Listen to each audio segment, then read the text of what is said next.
You done? No, I'm not. If I was, I would have said I'm How long done. you dinner for you to be done? Why? You trying to get baby back? No, I need a chair. Yeah. Seriously. I'll tell you when I'm done. Because I used to eat and I'm kind of hungry. Okay, I'll tell you when I'm done. Ah, Oh, shit. are you okay? Let me kiss it. Want me to kiss? Want me to kiss it?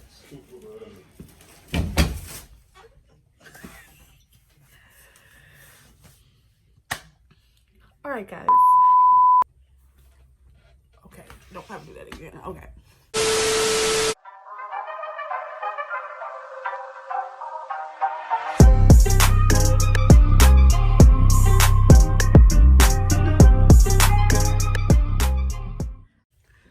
Before we get into this video, guys, I just want to make sure I remind you to like, comment, and subscribe. Keep on watching. What's up, guys? So this video is pretty much just going to be a story time so you guys can find out more about me and the brain injury that I had when I was 14 years old.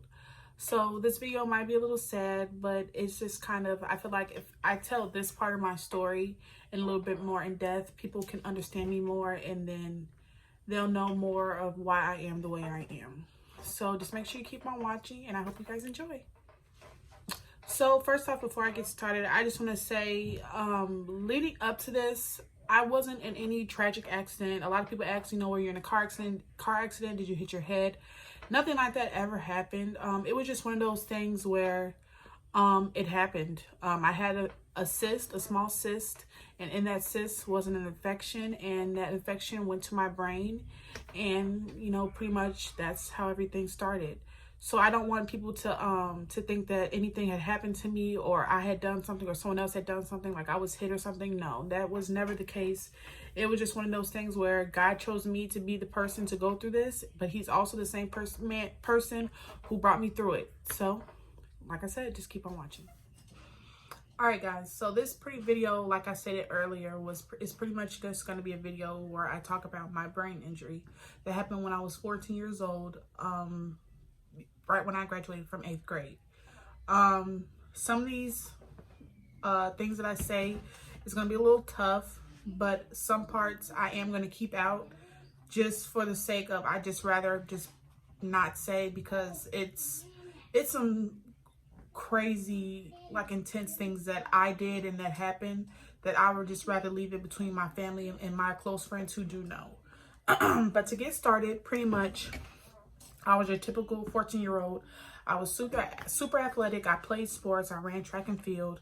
And also, I'll make sure I insert pictures so you guys can see that. But like I said, I was just very active, very social, kind of like how I am now, just friends with everybody. I just never remember a time during a period during that time where I didn't like someone or someone didn't like me. I just don't remember that. And I could be wrong, but from what I remember from that time, I just don't remember having much of any like enemies. I was hanging out with my friends almost every single day. Mind you, this is the summertime, so I was hanging out with my friends almost every day. I was going to my cousin's house a lot. I definitely remember that, always going over there and hanging out with them in my aunt's house, going on vacations and trips or whatever the case is with them, doing that. And like I said, that's pretty much what my summer, pretty much was just hanging out with friends and just enjoying myself. Now, how everything started, again, like I said it before, there was no big accident. There was no tragic thing that happened. There was no car accident. There was nothing like that. How I was told, how it began, because that's one of the parts that I do not remember that well, is how it began, was pretty much where I was having small little episodes.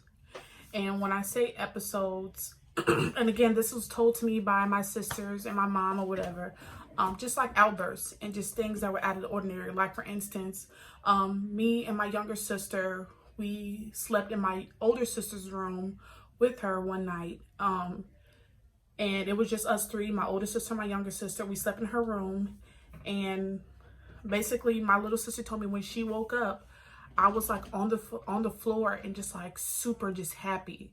And it wasn't like, oh, just kind of chilling. Like, I was just like freakishly happy. And so my brother came in the room then, in my sister's room, my older sister's room. He came in the room, and if you know my brother, you know he loves to mess with people, loves to joke around. So he came in the room messing with us, and then we all decided to go downstairs to go watch TV. And me and my younger sister, we went into the kitchen to go make, you know, some cereal, whatever the case, because it was early in the day. And my little sister just remembers me being like, oh my God, I love my brother so much. I love my brother. Like, it was like some weird obsession that I had with my brother. I don't know what it was, but I'm just like, oh my God, I love my brother. I love my brother, you know, just really happy. And then she was like, literally the next minute, I was like, I hate my brother so much. I want to kill him. And Skylar, my younger sister, Skylar, she was just like, again, she's 10 years old. So she's just like, what is wrong with her? But again, she didn't think anything of it. And then another example is in our house, we had an alarm system. And of course, you know, when you open the door, the alarm system goes off when the system is on. The alarm will go off. And she was telling me that what I would do was I would keep opening the door and put in the wrong passcode, I guess, to get the police to come. And she said another obsession I had was with like police. And my sister would be like, why are you keeping up the door? And I would say, I want the police to come. I want the police to come, or whatever it is. So literally my sisters would have to block our laundry area. It was the laundry area, and the laundry area led to the garage, and that's where the alarm was. They had to block off that door area so I couldn't go in there to get the alarm, to turn off the, to mess with the alarm. And again, all this just to get the police to come to my house. And so, just little things like that, it added up. And like, it became to the point where it went from me just saying random outbursts and me just doing weird things to me like sprinting out of my house and trying to like, do weird stuff. Again, I'm not going to say specifically what, but just me running out of my house and doing weird stuff. And so, like my sister would have to chase me down, and we would literally be physically fighting because for some reason I just wanted to fight. And so I remember, well, I don't remember, this is what was told to me, but my mom ended up calling my dad to watch us. And this is like, now I'm getting into like the big incident that happened before everything. But my mom, she had called my dad to come watch us. Because she had to go to work. She had just started a new job. She asked him to come to the house and keep an eye on me because she was worried at like some of the things I was doing. And basically my dad was there, and I got so excited. I'm just like, dad, dad, dad, dad. And if you know me, I'm a daddy's girl. I am. But this, I was more hyper and more excited than usual. I'm just like, daddy, daddy, daddy, daddy. My dad's here, dad's here. My dad was like, Cindy, calm down, you know, relax. And then I guess we ended up on the couch. Me and my sister, my younger sister, we slept on the couch with my dad. We went to lay down with him. So we laid down, and I guess the TV messed up. So my sister told me that the TV had messed up, and my dad was like, what's wrong with this TV? And I was just like, well, let me fix it. You know I'm good at technology. Let me fix it. My dad was like, Sydney, calm down. Like, chill out. You're getting really hyped up, and like, just chill out. And so I don't know what led to the next thing that I did, but the next thing I was told was that I basically had sprinted out of my house. My dad was coming after me. I sprinted out the house. He came after me to get me or whatever. And I knocked on the neighbor's door. And again, I'm not going to say exactly what I said, but let's just say what I said made the police come. So they called the police. The police came to our house, and they tried to detain me because, of course, in the moment, all they see is me acting crazy and, you know, just all over the place. So they tried to calm me down. They couldn't calm me down. My mom told me at this point they had to get like 6 officers because I couldn't be held down. So they had to get 6 officers to hold me down. And what they ended up doing was they ended up putting handcuffs on me and putting me in the police car. But they ended up, she said, taking me to the hospital. Now, initially, when all this was happening, most people, doctors, people around me, they assumed it was because my parents had just separated. So they thought it was just me acting out, you know, because of my parents' separation, which most people would think a 14-year-old doing things, you know, crazy, having outbursts and, you know, things of that such. They would probably just blame it on something like that. But in my case, that wasn't it. But that's all they want to blame it on. And they want to send me home, but every time they would send me home, I would do something crazy. And it's like the things I would do would progressively get worse. Pretty much at this point was where the whole psychotic break pretty much happened. They took me to the hospital. They ended up sending me home, and I ended up having to go back to the hospital because I was constantly having these, you know, these breaks and these outbursts and just kind of just going crazy. And I was told I had insomnia, so I would just be up all night talking to myself, you know, just literally doing things that you would see in like a movie, just literally just crazy psychotic, you know, behavior. And I say that now because it's over and it's past, and I'm of course, obviously I'm not the same person, but that's just what it was. It was a psychotic break. So pretty much going back to the hospital, I was put into the psych ward and to be looked over and watched after. And after running tests and everything like that, I guess it took a psychiatrist to look at my file or whatever and be like, hey, this is not a behavioral thing. This is not she's not acting out. This is not that. And they noticed in my, I guess my MRIs or whatever, that there was water fluid, I guess, in my brain.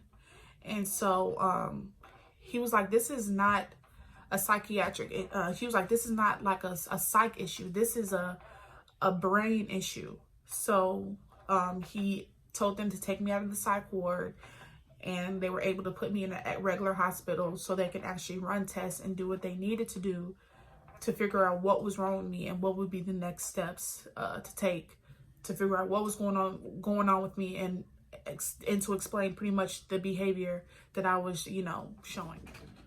So pretty much after I was transferred out of the psych ward into the actual hospital, my body pretty much at that point had turned into a vegetable.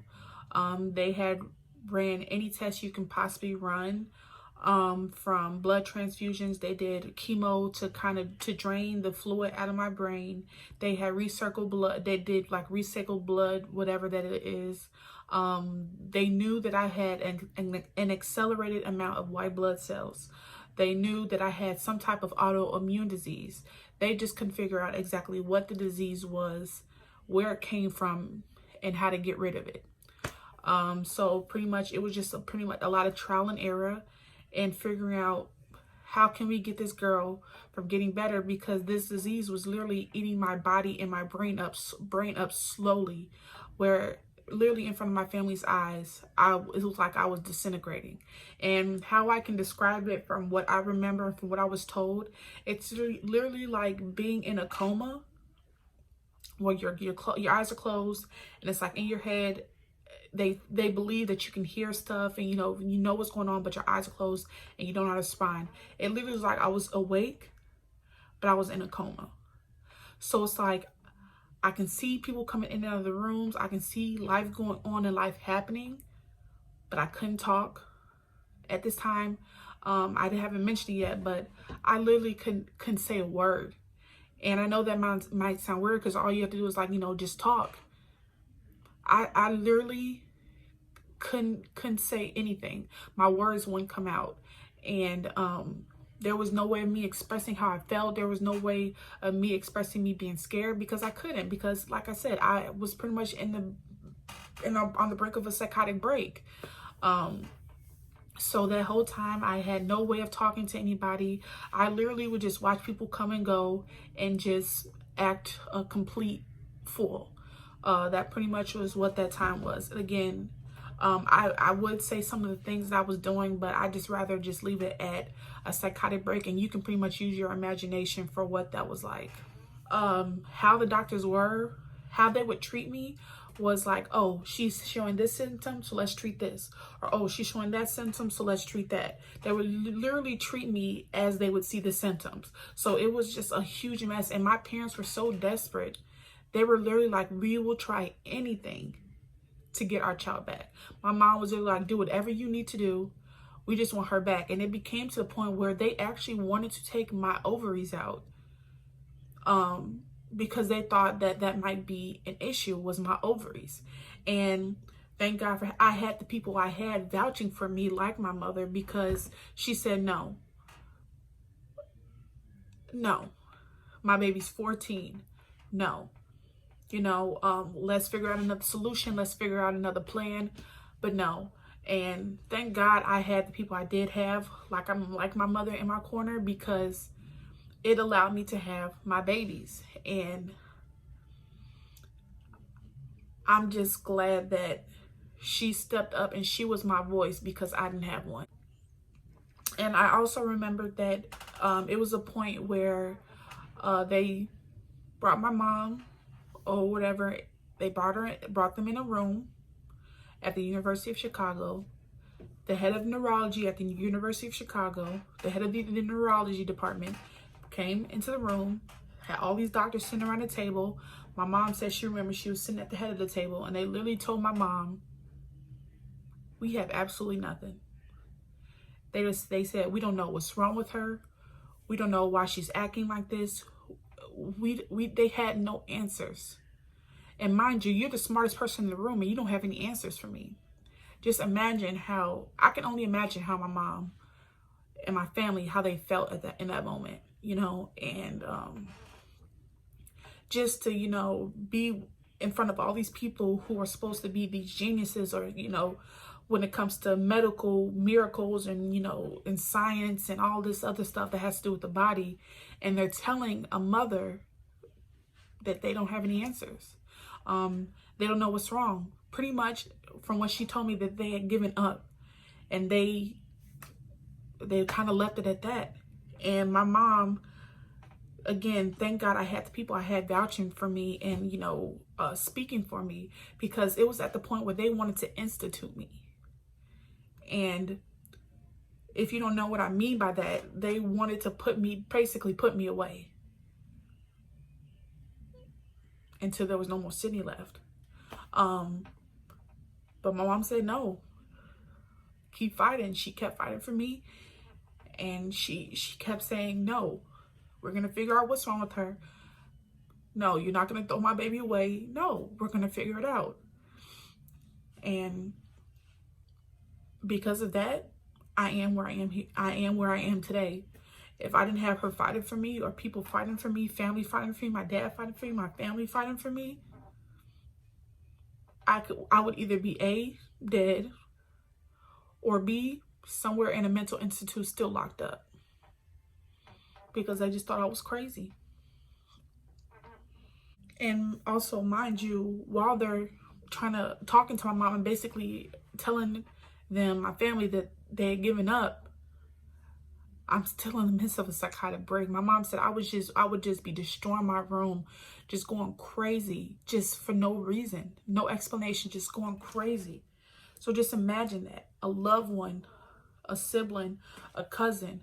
Imagine yourself watching yourself in a state where you're just erratic and just uncontrollable. Nothing could stop me.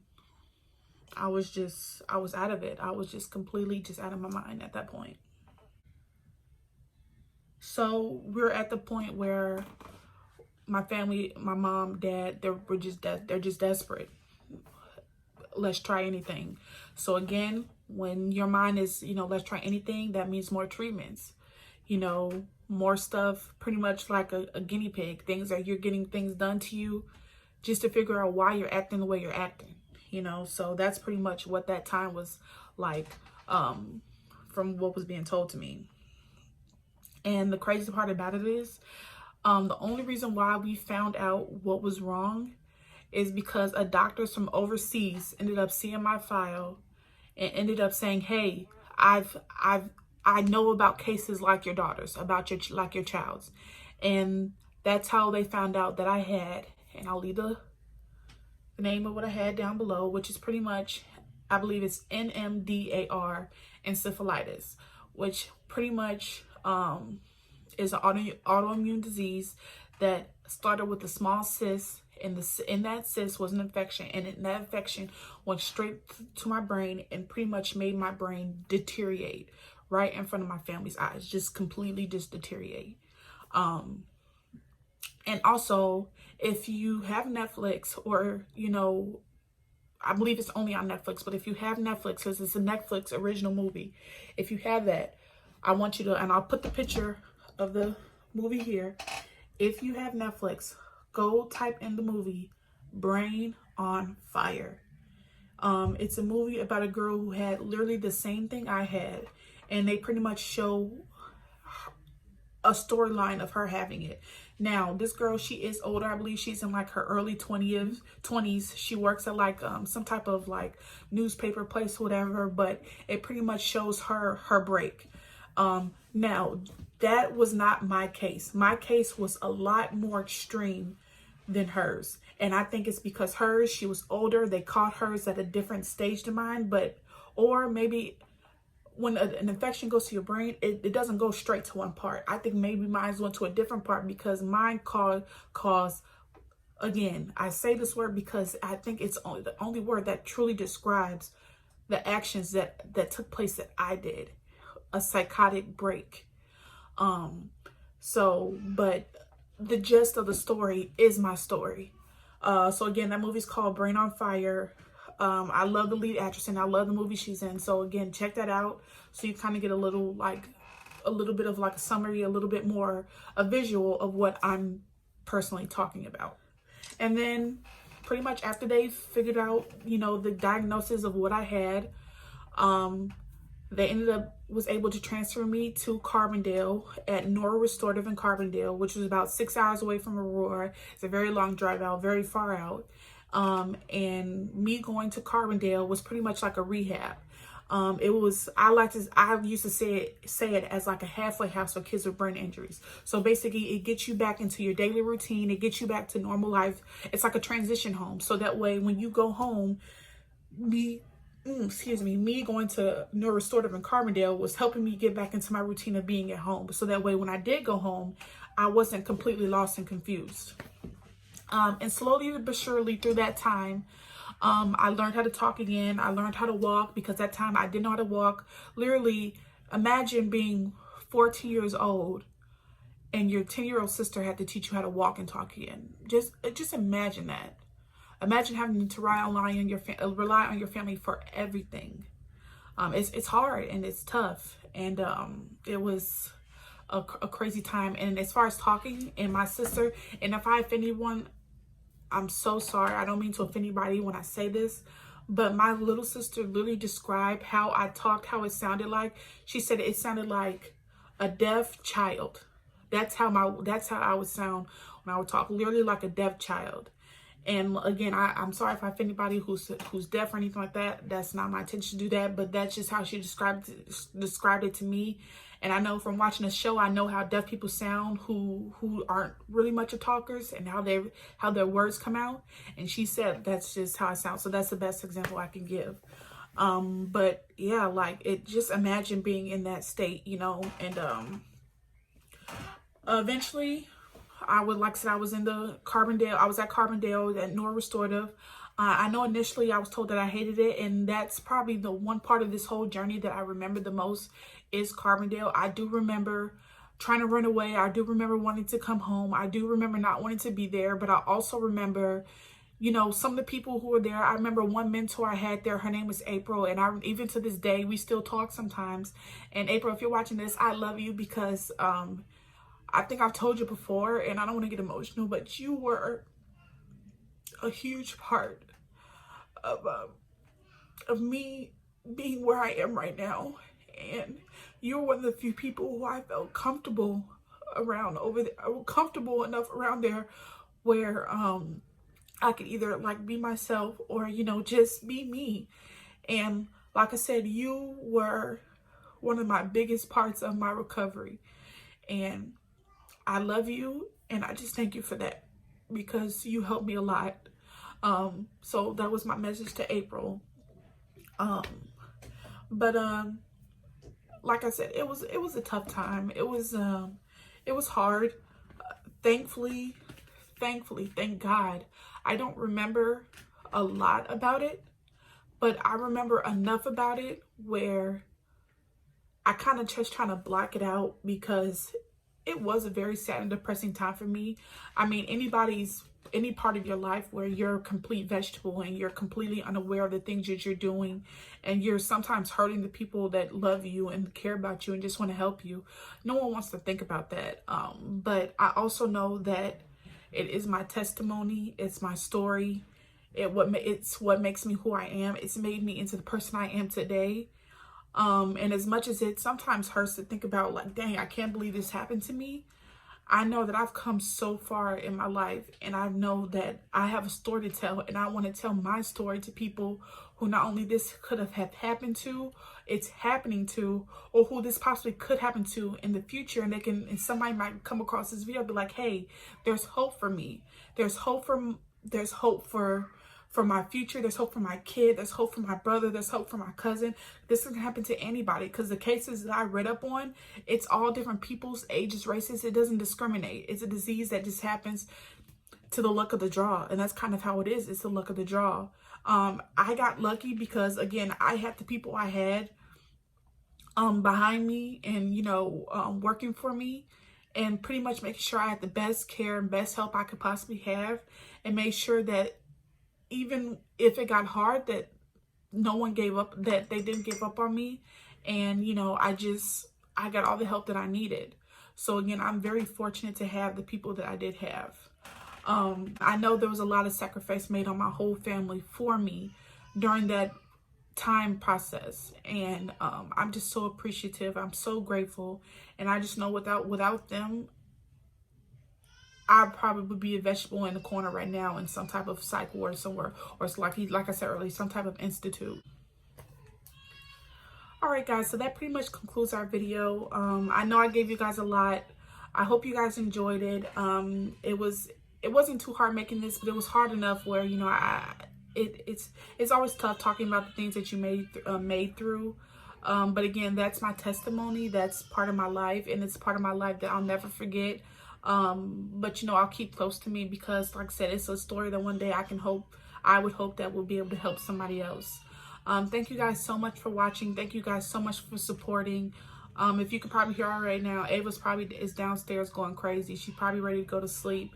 But I'm going to get out of here. Again, guys, make sure you like, comment, and subscribe. Keep watching my videos, and I promise you, after this sad video, there's not going to be any more of that. We're going to get right to the good stuff, the fun stuff, guys, and I cannot wait. I hope to see you guys in my next video. Peace.